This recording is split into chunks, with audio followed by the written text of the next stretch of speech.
The purpose of this video is to describe an effective technique for fabricating a splint shell. Following fabrication, the shell should be adjusted to the appropriate functional and parafunctional parameters, then polished and delivered to the patient.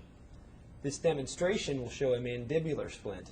Maxillary splints, however, are also acceptable in many situations.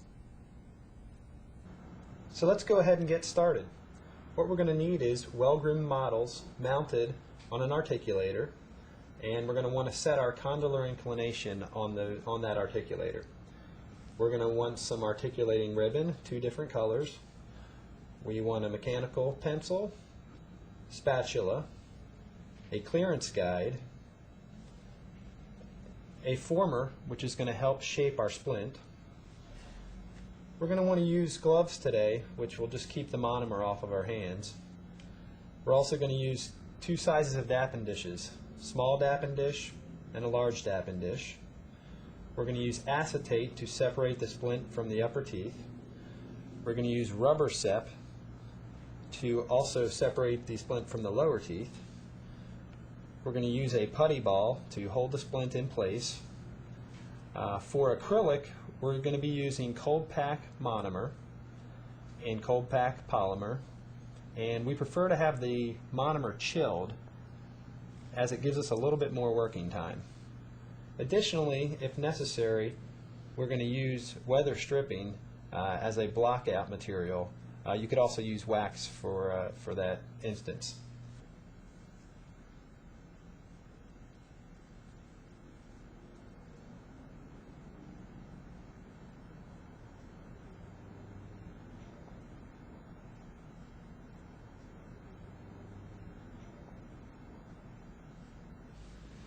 In the event that we're working with a patient who has missing teeth or any undercuts or teeth that are misaligned, we're going to want to use that weather stripping or wax to block out some of these areas so that the acrylic does not get caught down in this space here or where the teeth are overlapped. To do that, I'll take a piece of the weather stripping,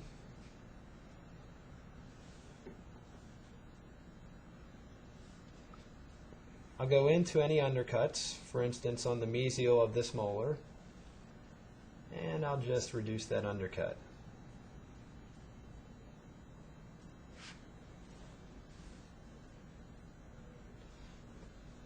On the other side,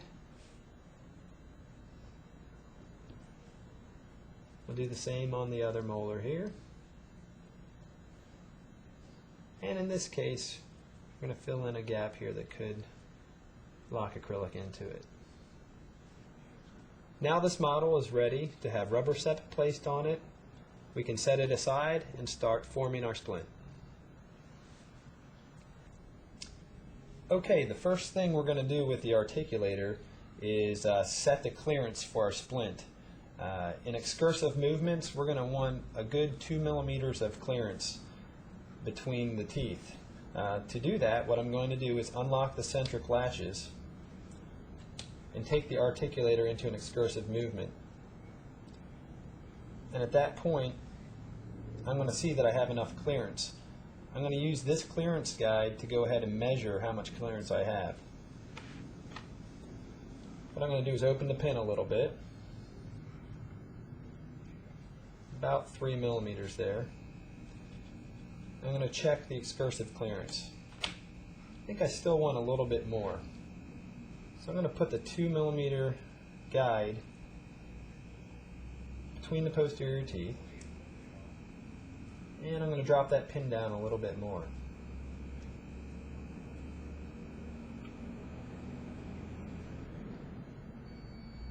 There we go. So I have about 2 millimeters of clearance in the posterior now, and my pin actually has been opened to 6 millimeters. So just something to recognize there, the difference between the two. Now that we have the pin set, let's open the articulator. And I want to put some separating agent on the teeth themselves, the lower teeth, so that I'll be able to remove the splint when I'm done here. This is rubber sep. I'm going to paint this on, and this takes a couple minutes to dry, so we're going to set this aside while we work with the acrylic. Now that we've gotten our rubber sep on the models, let's go ahead and set that aside. We're going to glove up to work with our monomer.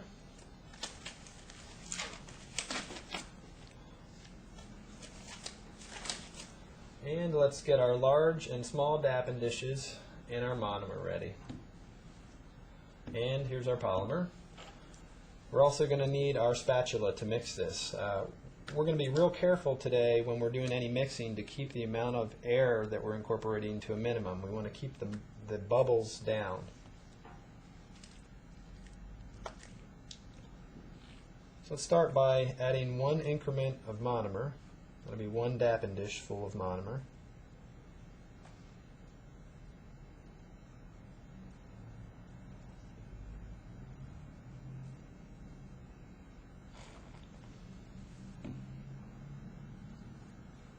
Okay. Next, we're going to add one dapping dish of polymer. Now we're going to attempt today to get a 3-to-1 ratio of polymer to monomer. Oftentimes it's not possible to get quite that amount, but we should be able to get pretty close to that. I'm going to pour this into the liquid.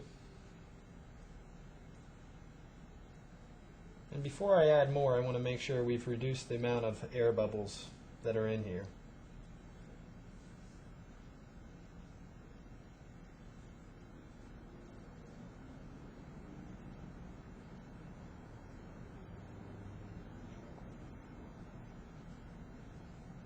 Good, now we'll add one more increment.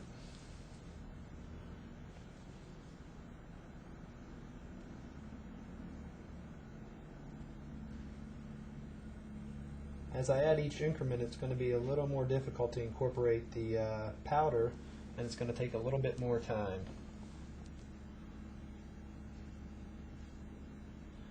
The key here is to keep the powder wet.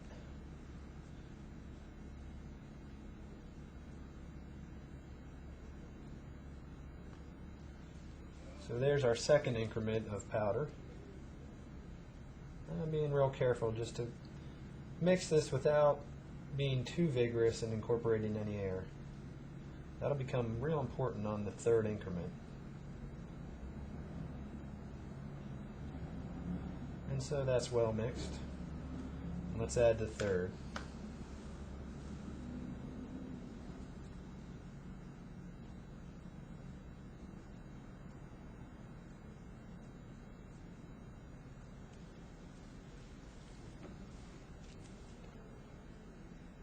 So I'll add a little bit. I'm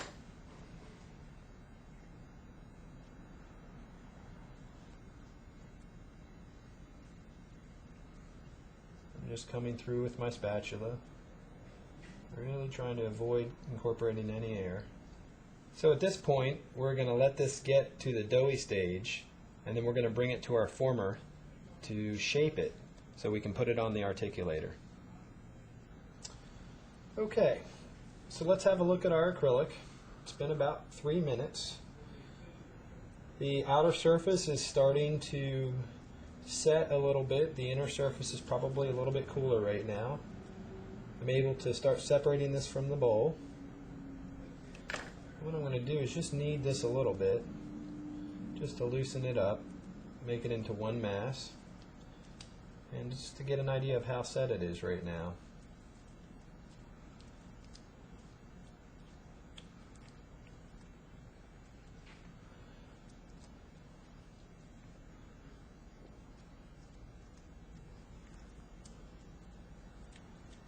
I'm going to remove this from the bowl.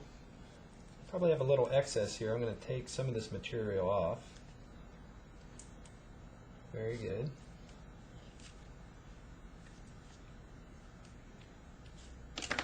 Now I'm going to work with what I have here.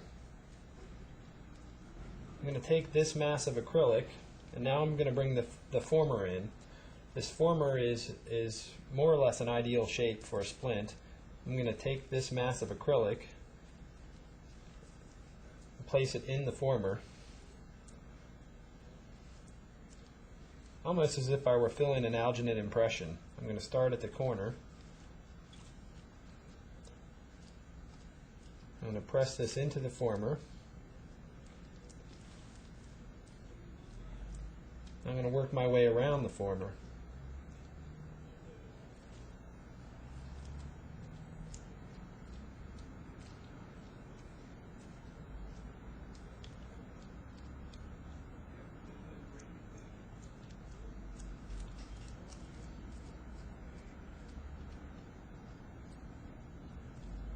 And this is going to give me the rough shape of my splint.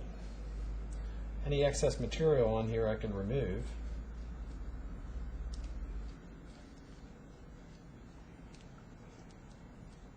Just by pressing on this and moving it around.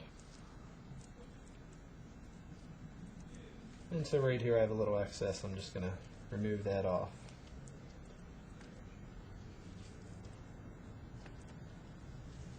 Now at this point, this is in the doughy stage, I can take this out of the former,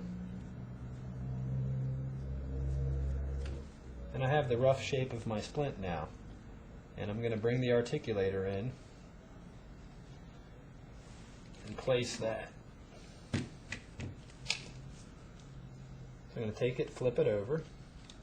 Really the first area I'm going to work on now is the lingual flange.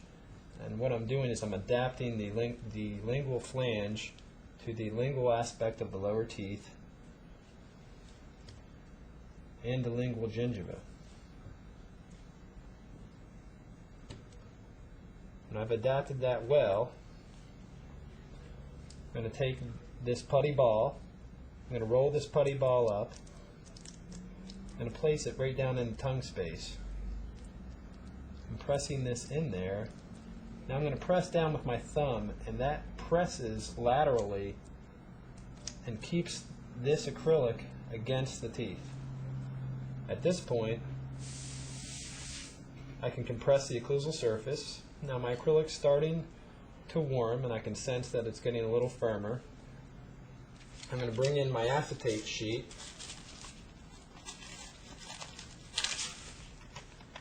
I'll place the acetate sheet on top of the splint.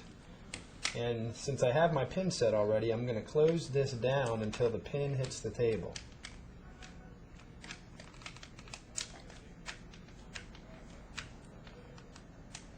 And right here our pin is about to hit the table.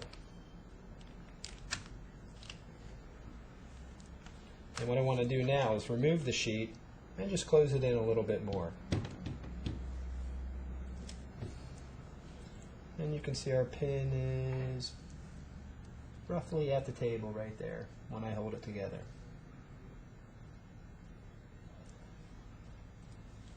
Now what I can do as I'm holding this together is come back and lift up any extra acrylic that's flowed over the sides of the splint. This is just going to allow me to more easily get the acrylic off the models later. Anywhere where it's overlapping here, I'm just going to lift that up. And now we wait. It's going to take about 3 or 4 more minutes for this acrylic to fully set.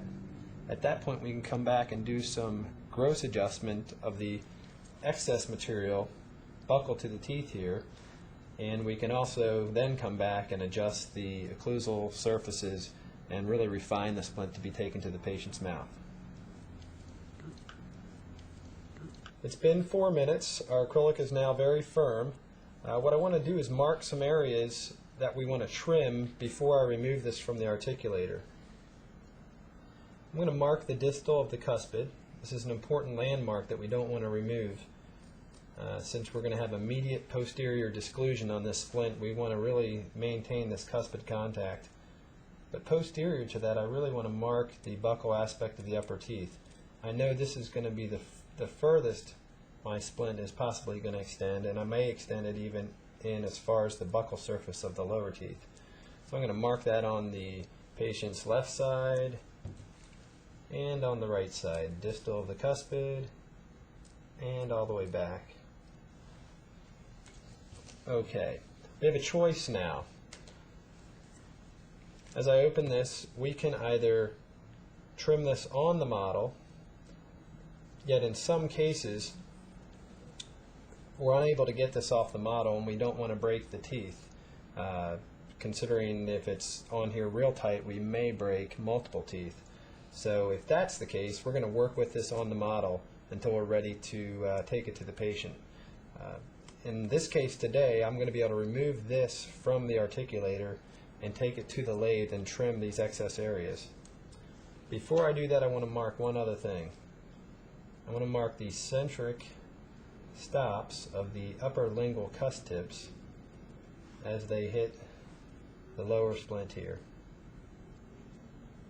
If we were making an upper splint, we would be marking the indentations of the lower buccal cusp tips into an upper splint. So I've marked these on both sides, and now what I can do is remove this whole apparatus, the putty and the splint itself. Okay, and we've maintained the teeth here. If we do lose a few teeth, for instance, if we crack a few of the anterior teeth, that's quite all right. We're still going to be stable enough in the posterior to put this back on the splint.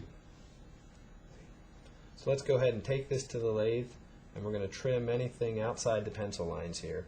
We're also going to adjust the lingual flange to make that acceptable to the patient. And then we're going to bring it back and mark all of our excursive and center contacts and trim them. Okay, now we're at the lathe, and we're going to use a 3M Scotch-Brite wheel to trim the excess off of our splint. I'm going to place this on the lathe, and I'm going to turn this to the high speed on the lathe. I'm going to start on the buckle, reducing everything outside of the pencil line, and I'm also going to stay distal to this cuspid line that I've marked. Additionally, I'll be reducing the occlusal surface down to these pencil marks, and I'm going to trim the lingual flange area so that it's more accommodating for the patient.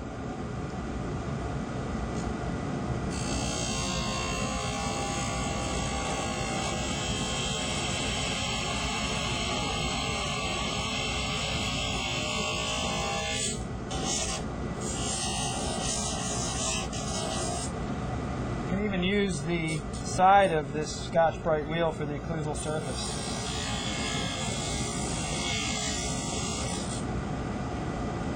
You can see how I'm developing a flat appearance to the occlusal surface.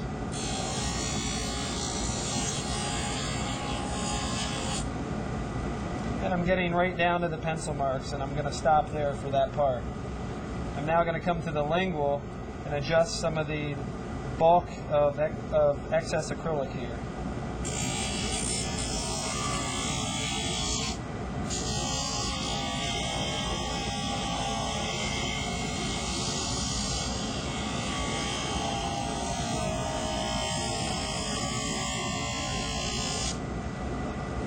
I want to roll this sharp angle in so that the patient's tongue is not bothered by that edge.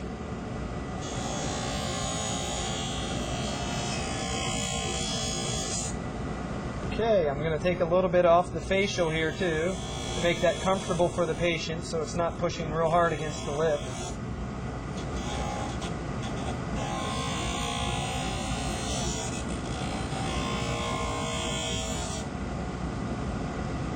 And if there's any overhang over the buccal that I didn't get with my spatula earlier while it was setting, I'm going to get that now.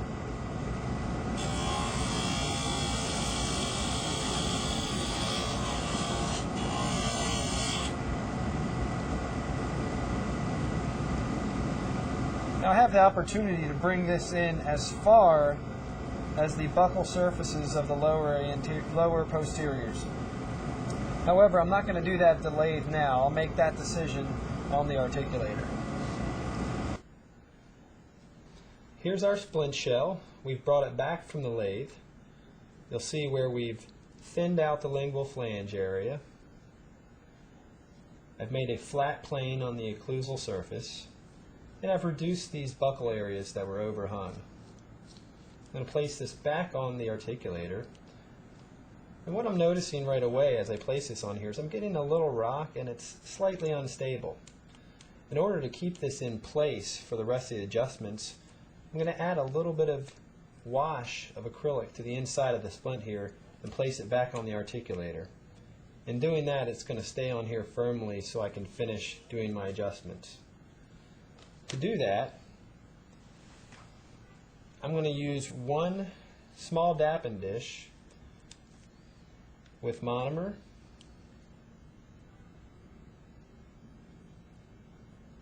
about 1/3 of the dapping dish filled with monomer and the other 2/3 filled with polymer.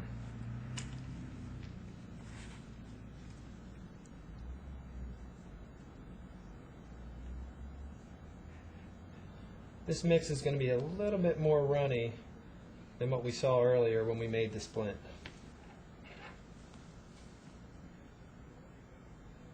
An added advantage of doing this is that when we take this to the patient's mouth and we have to reline it there, we're going to have just a little bit less material to place intraorally. So this is a little bit better for the patient. They seem to approve of it. What I'm going to do is take that and give this a second just to get a little more firm.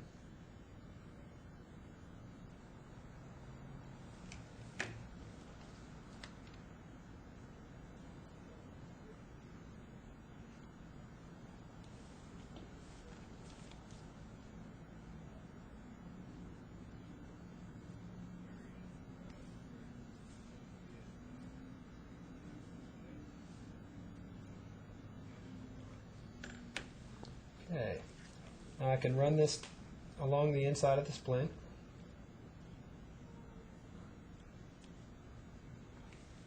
And I'm going to remove that and move that to the articulator.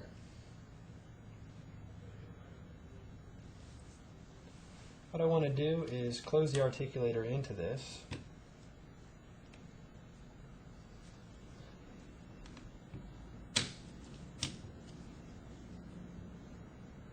And hold that down firmly so that I'm hitting again on my centric stops. Any excess acrylic that comes out the sides I'm going to remove with the spatula.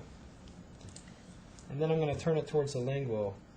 If I see any excess acrylic down in these areas, I'm going to go ahead and take that off also. Okay. We'll be able to start working with this in about 2 minutes, as soon as that material gets firm. It's been a couple minutes. Let's test to see that our splint is on there firmly. It's not moving at all, so we're ready to start working. We're going to need a couple things for this process here. We're going to need our articulating ribbons. We're also going to need a splint adjustment kit. And this consists of some silicone polishing burrs and some carbide trimming burrs. I prefer to do most of the adjusting at this point with the silicone burrs, as they leave a very smooth surface behind, yet they're fairly abrasive. The carbide burrs work very nicely if we had not gone to the lathe but done our excess trimming here on the model. I would have gone ahead with these carbide burrs to reduce the occlusal and the buccal surfaces, as well as the lingual flange area. So let's start by marking some contacts.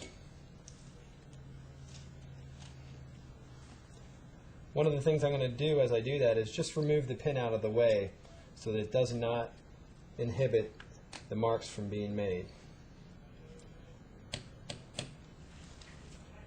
And I see I'm hitting on the left side here. What I'm going to do is take that silicone polisher, and we're going to use a straight handpiece with that.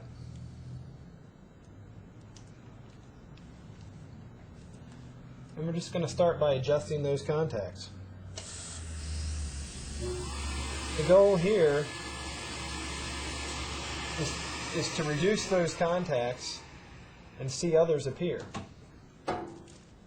Ideally, we'll have contacts around the entire arch. Still have the same contacts.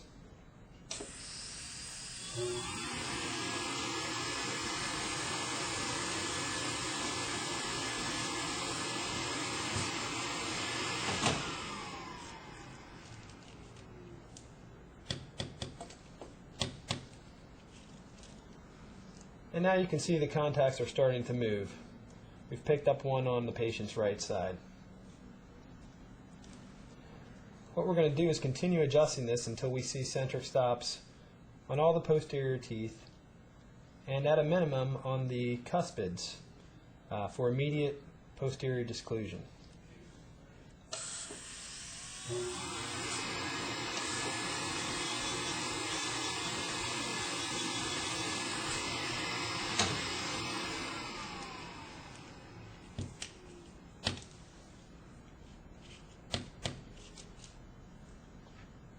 Once again, our contacts are changing. We now have 3 on the left side and we've lost 1 on the right side, which is quite alright because we know as we reduce these 3, we'll begin to pick some up on the right side again.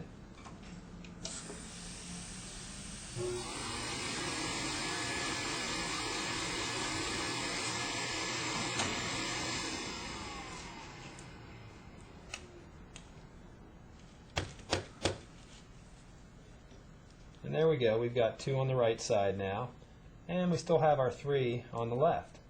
So as you can see, we're progressing here, picking up contacts around the arch. Let's continue to do that and see what happens.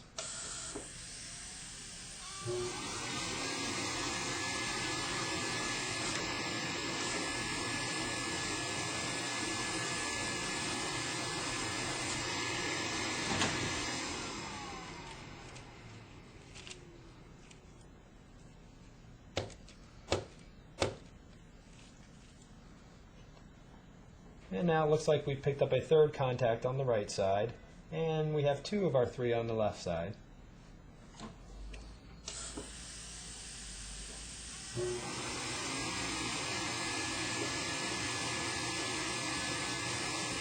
Let's spend a few more minutes adjusting this, and let's see where we get to in a few minutes. Okay, let's check our contacts again here. And what we can see now is we have centric contacts on our molars, bicuspids, and our cuspids. And that's where we want to start, in centric. Now that we've established all of our centric contacts, we're going to go ahead and unlock our centric latches and check our excursive movements. I'm going to use red articulating paper for that. I'm going to bring this in and grind to the sides. I also want to check my protrusive movements here. So let's go ahead and open and see what we have. We're riding on our cuspids like we'd like to. We have a working side contact interference on our first bicuspid on the right side, and possibly a small interference on the left side here. The goal here is going to be to keep all of the red marks on the anterior teeth, which are excursive movements, protrusive and lateral, and all of our centric contacts on the posterior teeth with some light centric contacts in the anterior. So let's go ahead and adjust some of these contacts that are considered interferences.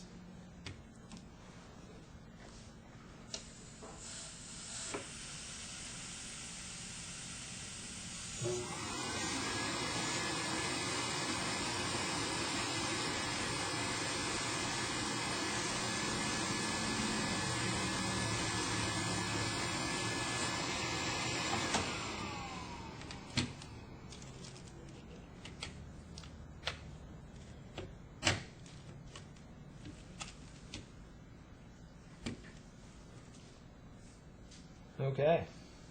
A couple little minor adjustments in those same areas.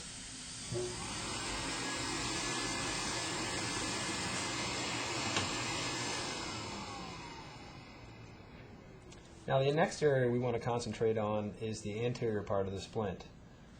As you can see here, the cuspids are tracking for quite a length across the splint. Ideally, we'd probably like to reduce this length maybe to about half that distance and start picking up the central incisors in crossover.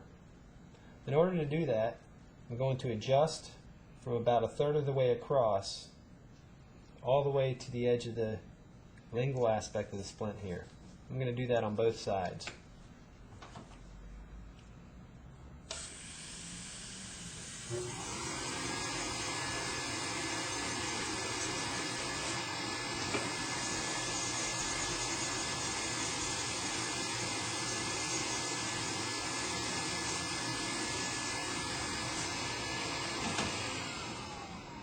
Now I can place my ribbon back in and see if I've picked up any more contact on the central incisors.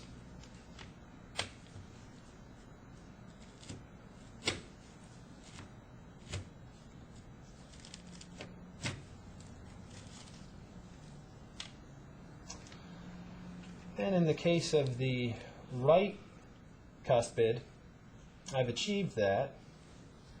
On the left side, however, I need to reduce a little bit more to start picking up the left central as it goes across. Okay, let's go ahead and adjust that left cuspid.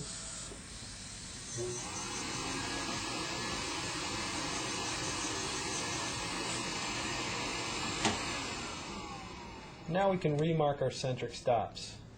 The 2 red dots we see on the bicuspids here are actually just the initial centric stop. So let's remark those so that we can understand that those aren't excursive interferences.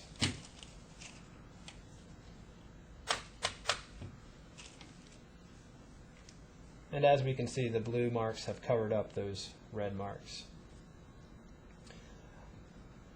Let's go ahead and recheck the excursive contacts.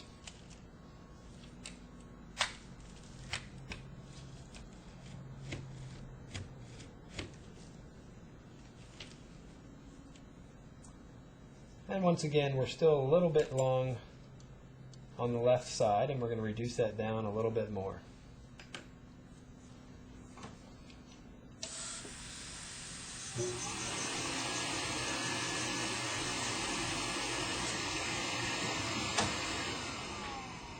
Let's go ahead and check that again with the ribbon.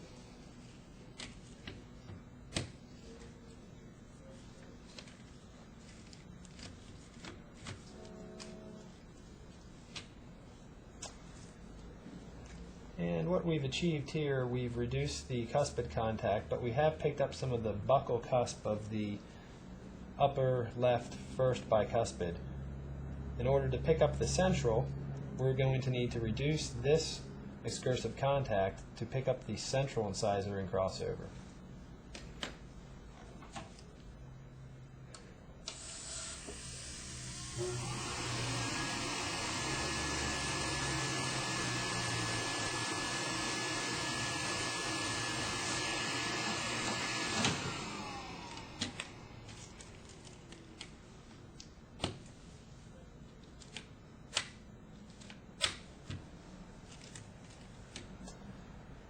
And now here we can see we have the shortened cuspid stroke. Our bicuspid is where we want, just the centric stop. And we've picked up our incisors here in the anterior. Now we need to really start refining this area here.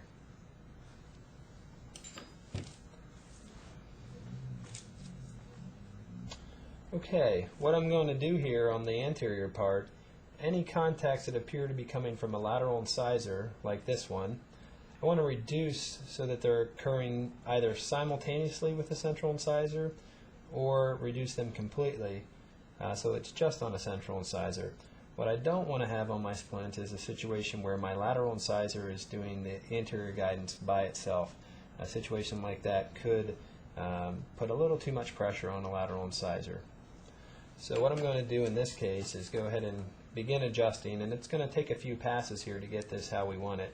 I'm going to start adjusting and flattening this anterior part of the splint out and reducing any lateral incisor contacts that seem excessive.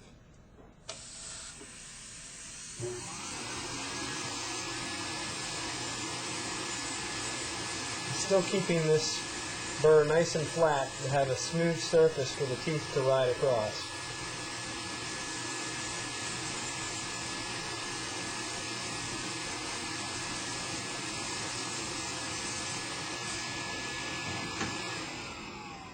So I'm going to go ahead and continue here by marking that again.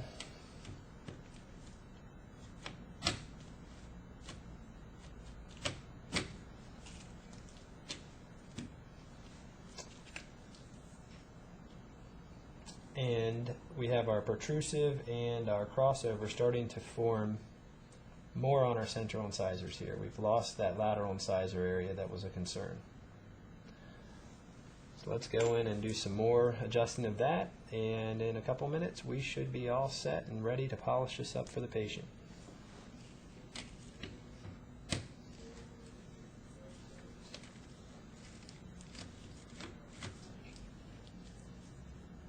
Looks like we have our lateral excursive movements starting on our cuspids, picking up on our central incisors across the middle here and crossover, and our protrusive contacts are on our incisors, central incisors. However, if you'll notice, we have a little protrusive contact coming off the cuspid on both sides to get us started, and that's because our splint doesn't quite contact our linguals of our uppers. If we go ahead and take a look there, we can see how there's a little bit of space between the splint and the upper central incisors, and a lot of times that really is in the best interest of the patient for comfort.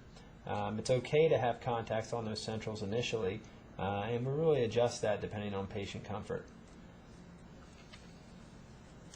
What we can do now is take the splint once more off the articulator, take it to the lathe, and give it a final polish with pumice and some type of polishing agent like acrylic or Sureshine.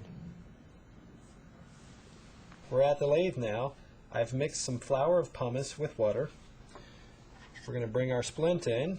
Let's go ahead and get some pumice on the splint. We're going to polish the occlusal surface, the borders, both on the lateral, the anterior, and the lingual flange. I'm setting the lathe to the slower speed for this.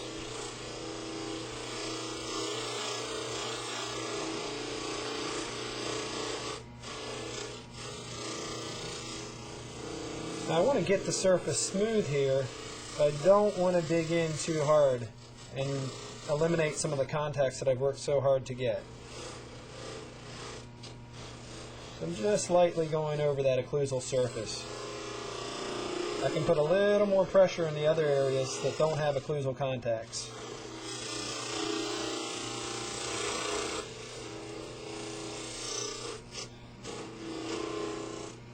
Okay, we've finished pumicing. Let's go ahead and remove our pumice. I'm going to set the splint down. I'm going to place a new rag wheel on. What I want to do is get my polishing agent and coat the rag wheel with some of the polishing agent. I'm going to up the speed here. Okay. Now we're going to pick up our splint and polish the surface there. Very light pressure.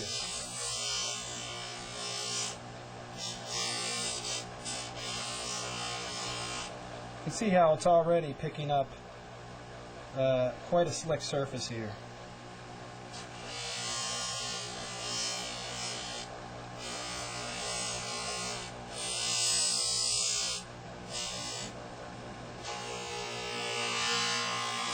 I'm just going over all the same areas I just covered with the pumice.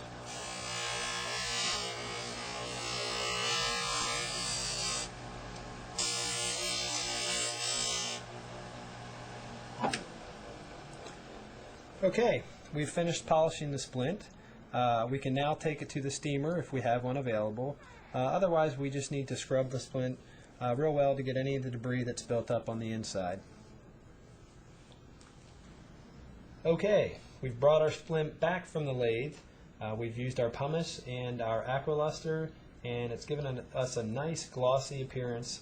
The patient is really going to tolerate this well, and this is the kind of first impression we want to make on the patient. A nice, smooth, comfortable appliance. So let's go ahead and take this to the operatory, and we'll reline it in the patient's mouth.